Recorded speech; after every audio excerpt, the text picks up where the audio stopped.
दोस्तों आज मैं आपको एक ऐसी जगह लेकर आया हूं जब भगवान श्री कृष्ण यहाँ अपने मित्रों के साथ कुएं में से पानी निकालकर नहाते थे। दोस्तों यह कुआं राधे श्याम कुआं है, वृंदावन में राधे श्याम कुआं नाम से प्रसिद्ध है। और दोस्तों इसके बारे में कुछ मैं विशेष बात भी जरूर बताऊंगा।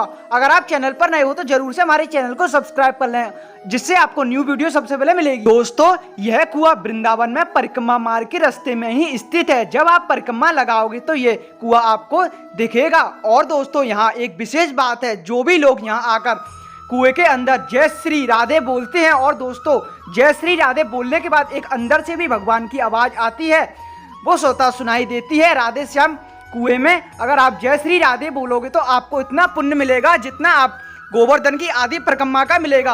और दोस्तों यहाँ श्री राधे कहने से भगवान श्री कृष्ण आपकी सारी मनोकामनाएं पूरी करते हैं।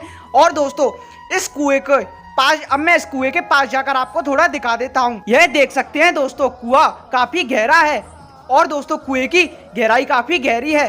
दोस्तों कुएं में आप जय श्री राधे का नाम कह सकते हैं, राधा रानी का नाम लेकर कुएं में बोल सकते हैं। इससे दोस्तों भगवान श्री कृष्ण आपकी सारी मनोकामनाएं को पूरी करेंगे। तो दोस्तों बाकी की वीडियो आप म्यूजिक के साथ देखिए।